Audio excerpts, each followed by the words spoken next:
If the accepted mainstream narrative is that this war began on, as I think you said, January the 14th. February 24th, absolutely. That day, that's it. You know, no history before it. So, you're not talking about the 2014 elections, not talking about NATO infringement, not talking about sort of sponsorships and coups that have taken place. Could you give us a bit of insight into an alternative narrative? And could you speak more particularly about the sort of peace deal that potentially could have taken place, that Boris Johnson deferred in his sort of talks with Zelensky? And can you give us an alternative narrative, please?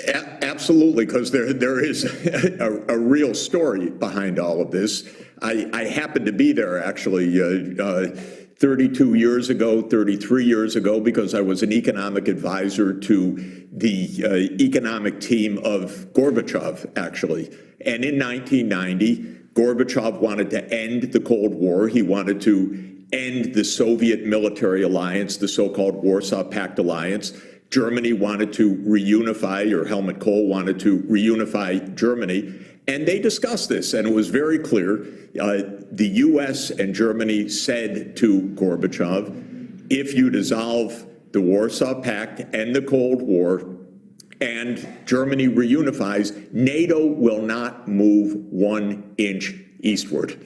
And that was the basic premise, that we're actually going to get beyond the Cold War. And explicitly, the language is, we're not going to take advantage of your actions. So we're not going to substitute our military power in the places where you pull back. Turned out to be a massive lie. In the mid-1990s, the US started the NATO expansion. Very wise people at that time, and I think the wisest of the era was George Kennan, a great historian, scholar, and diplomat of the time, said this is the beginning of the new Cold War. The warnings went completely unheeded. We got to the early 2000s. By the way, Putin came into power pro-European, absolutely wanting normal relations. George Bush expanded NATO to 7 more countries, to the Black Sea, Romania, Bulgaria, Slovakia, Slovenia, to the 3 Baltic states. All the time Putin was saying, stop, you're right in our neighborhood, we have national security concerns. Then in 2008 at the Bucharest NATO summit, Bush, over the objections of the Europeans, and European leaders talked to me privately at the time, but they don't talk publicly. And that's how Europe works. The US says what it's going to do, and the European leaders may complain, they may squirm, but they don't explain to their own people what's at stake. But what Bush pushed in 2008 was that NATO would now expand to Ukraine and to Georgia. Now, if people take a map out and look at the country Georgia on the east end of the Black Sea, I don't think that's a North Atlantic country. I don't think that's a NATO country, actually. What you see at play there is this neocon idea of surrounding Russia in the Black Sea, Ukraine, Romania, Bulgaria, Turkey, Georgia.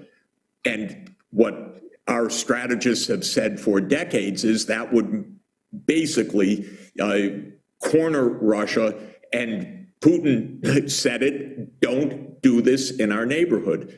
And actually there was a NATO-Russia meeting the next day after Bush pushed through this enlargement commitment.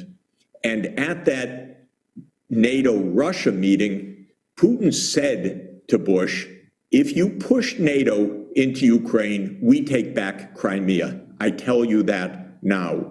This was reported in Kommersant and the Russian press afterwards. Fast forward, Russell, few years. First, there was a pro-Russian president, Viktor Yanukovych, who very wisely said, I don't want Ukraine to be in the middle of a war between these 2 nuclear superpowers. We stay neutral. We don't want NATO here because I want us not to be in the midst of a war. He was president up until early 2014, when he pulled back from signing a partnership agreement with the EU under Russian pressure, saying don't sign. We have stakes here too. He said, Yanukovych said, we need to delay these negotiations with Europe. Protests broke out. No doubt partly spontaneous, but then the United States went to work, as it does, and turned those spontaneous protests into an open insurrection. Our politicians even went and spoke to the Maidan, as it's called, the space where the protests took place, as if, Chinese politicians, say, came to Trump's rally on January 6, 2021. It's pretty weird. The United States just got way in there and said, go for it, we're with you, we're with you. And we know that the Assistant Secretary of State at the time, Victoria Nuland, was orchestrating what would be the change of government. She was caught on tape. Fuck Europe, here's how we're gonna do it. Here is what the new government's gonna look like.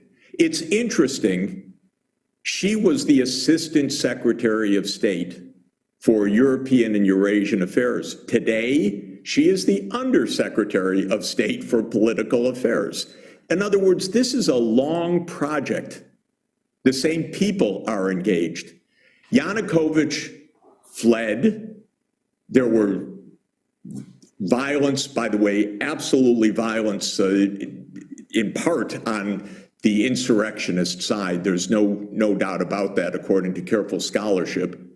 The United States immediately recognized the new government, extra-constitutional government. There was regime change. Putin said, you just made a coup against our pro-Russian president. That was Russia's interpretation. Whatever it is, it was complicated, but the US government doesn't explain anything.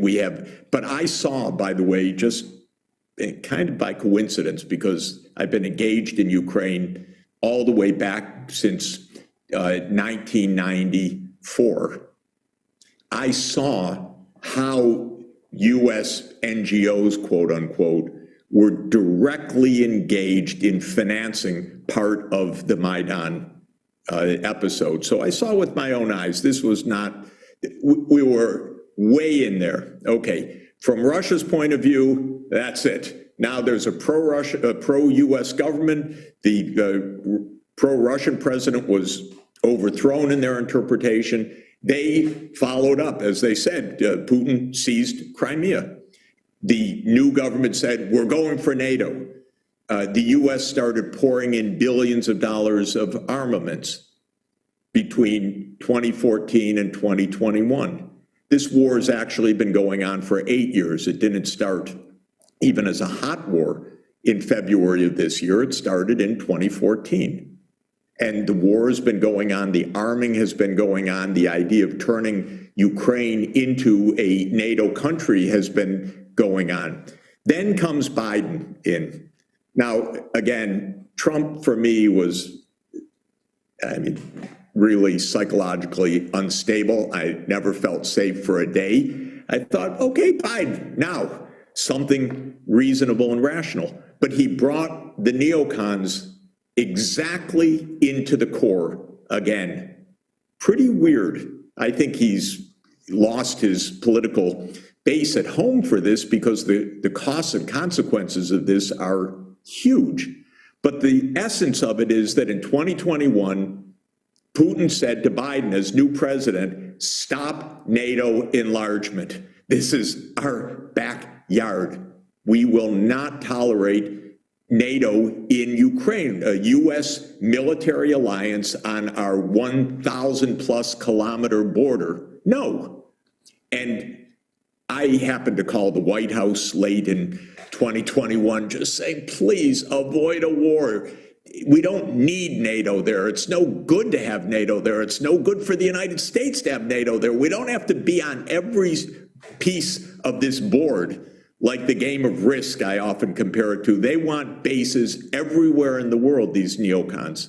We already have them in 85 countries. My God, it's more than enough. We should not have wanted to go to NATO. But Putin said, let's negotiate. I said, the terms are pretty reasonable. Let's figure out how to do this. The White House said, no, it's non-negotiable. Putin invades on February 24th. By mid-March, Zelensky is saying, you know, we could have neutrality. We need guarantees, we need security guarantees, but we could have neutrality. Actually, in mid-March, the Ukrainians put forward a number of terms, handed it to the Russians. The Russian negotiators, I know, I had long discussion about this, sent it to Putin. Putin said, yeah, these are grounds on which we can negotiate. Turkey was the intermediary, incredibly skilled diplomats. One day in the second half of March of this year, the Ukrainian spokesman, the Russian spokesman, and the Turkish spokesman said, we're very close to a deal. They all said it. It wasn't propaganda from one side or another. They all agreed. Then Ukraine walked away from the negotiating table. Pretty damn weird, actually. I thought it was a devastating mistake. It's never been explained. It's never been acknowledged. There are lots of stories that make a lot of sense about how Boris Johnson flew there. Never accept neutrality, fight on, we arm you. There are stories about the United States at that time telling them, you don't have to accept any of this, because those were the days when Biden came to the NATO meeting and said, this is going to be a long war, and then spoke in Warsaw and said, that man cannot stay in power. And his Defense Secretary Lloyd Austin said just after that, that our aim is to weaken Russia so it can never do this again.